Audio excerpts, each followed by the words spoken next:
Bonjour, je suis Nathalie Schreiner, je suis enseignante d'allemand au collège-lycée Notre-Dame-Saint-Jean à Épinal. Alors si j'ai voulu présenter ce projet Empathie avec une classe de terminale, c'est pour deux raisons. La première, c'est que je les sens très soucieux des injustices qu'ils peuvent vivre au quotidien et qu'ils repèrent aussi dans la société en général. La seconde raison, c'est que je voulais leur proposer à l'issue d'une séquence qui portait sur l'intégration, inclusion des réfugiés, des solutions ou des actions à mener pour inclure ces fameux réfugiés. Alors, pourquoi votre classe de terminale? Parce qu'on est des jeunes adultes et qu'on est prêts à rentrer dans la vie active. C'est un peu la même idée que du fait qu'on allait rentrer dans la vie active. En fait, on parlait de devenir des citoyens. Ouais. Et l'empathie, bon, c'est pas écrit dans la loi que c'est un devoir de citoyen, mais ça fait partie quand même des valeurs, des responsabilités, oui, des valeurs qui sont importantes dans Parce que l'empathie, c'est en quelque sorte c'est écrit dans la loi, parce que par exemple s'il y a quelqu'un qui se blesse et qu'on ne fait rien, on peut se faire poursuivre pour non-assistance à personne en danger. En tout cas, vous savez faire preuve d'empathie, effectivement. Qui sont les citoyens de demain? C'est vous.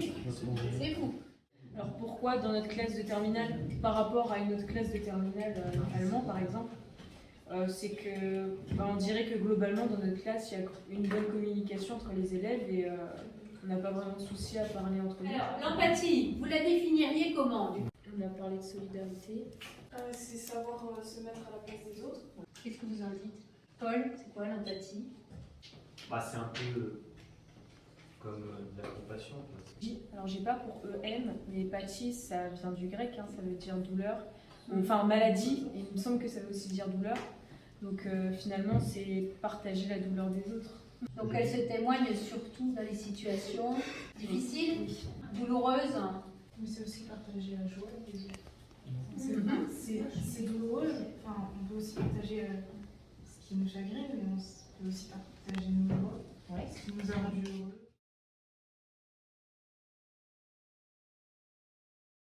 Alors, dans un premier temps, les élèves se sont regroupés par affinité et ont travaillé, ont listé les situations d'inconfort qu'ils pouvaient vivre au quotidien. Nous avons eu droit à de beaux échanges très fructueux en termes d'écoute et d'empathie. Des situations d'inconfort, alors qui n'ont peut-être pas lieu seulement dans le milieu, dans le cadre de la classe, mais peut-être en famille, à l'extérieur.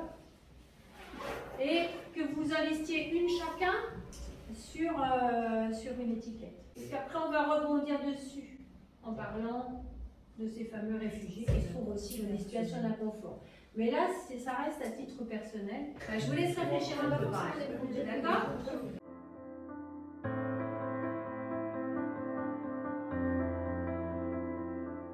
Ensuite, ils ont cherché à mettre en parallèle leur propre situation d'inconfort au quotidien avec celle que vivaient certaines personnes qui étaient en situation de détresse et ils se sont rendus compte que l'empathie favorisait l'inclusion. L'exclusion, ça va dans deux sens. Dans le sens où on peut être exclu, on peut se sentir exclu de là où on vient, on peut se sentir exclu une fois qu'on arrive parce qu'on n'est pas accepté. Mais être exclu est différent de ne pas réussir à s'intégrer ou d'avoir du mal à s'intégrer. Du coup, dans les situations inconfortables, on peut rajouter devoir s'intégrer à un milieu. Parce que, entre guillemets, sans nous, nous au sens de la France, si on les accueillerait pas, on ne sait pas où ils iraient. Il y a aussi du fait d'une situation d'inconfort, ne pas se sentir à l'aise dans le pays où on arrive, parce que des fois il peut y avoir comme un choc des cultures, parce que par exemple dans une culture on a des valeurs, etc. qu'on ne trouve pas forcément dans le pays où on arrive, et on peut être en désaccord avec ce qu'on voit et être choqué presque des fois. Ça dépend de quoi on parle, mais... La xénophobie et le racisme. Moi j'aurais dit les préjugés, mais je ne sais pas trop l'expliquer. Alors de quels préjugés on parle? Des préjugés culturels. Il y a d'autres préjugés aussi, donc religieux, culturels, c'est ce que Noah vient de dire. Créés par quoi? Parce que les préjugés sont bien créés par quelque chose. La société.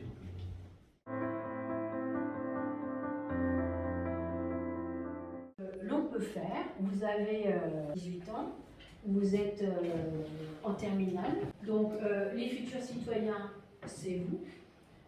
Je vais vous laisser réfléchir sur les aides qu'on pourrait apporter en situation, quand on est en situation d'inconfort.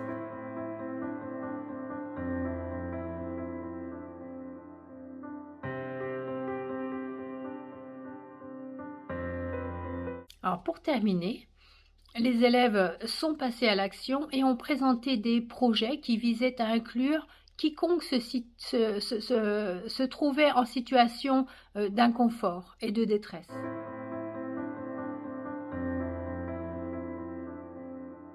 Bonjour à tous, alors nous on est deux lycéens de Saint-Jean.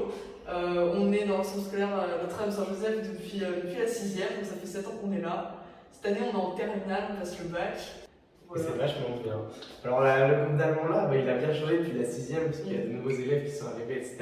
Mais le groupe qu'on a là, il est vraiment bien parce qu'on peut vraiment dire tout ce qu'on veut. Et là on a parlé notamment des petits problèmes qui pouvaient nous arriver, ça peut être l'injustice, du stress, etc.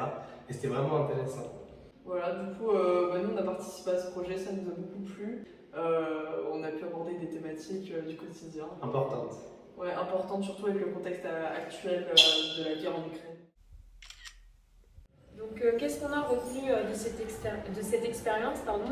Alors déjà, c'est une participation qui est collective. On a construit tous ensemble notre réponse à ce sujet. Et puis aussi, c'est une autre manière d'apprendre, puisque d'habitude, on va apprendre donc ici le thème de l'empathie par intermédiaire d'un prof qui nous fait cours. Et là, c'est vraiment nous-mêmes qui avons construit tout ça. Donc l'expérience, elle m'a beaucoup plu. Alors je pense qu'on peut avoir confiance en l'avenir, que ce sont des jeunes qui aiment travailler ensemble, qui aiment réfléchir sur des sujets qui sont quand même très importants aujourd'hui. On voit que les crises, elles s'accumulent, qu'il faut absolument trouver des solutions et qu'ensemble on peut y arriver. Donc voilà, moi, je pense que tout le meilleur est encore à venir. Alors pour conclure, je dirais que mener ce projet avec une classe de terminale m'a beaucoup plu. Je suis prête à le renouveler parce il est indispensable de cultiver ces valeurs européennes. Hein. Il est indispensable de cultiver l'empathie. En termes d'inclusion, les élèves sont vraiment pleins de ressources et c'est très prometteur pour l'avenir. Du coup, voilà, merci beaucoup et puis à très vite.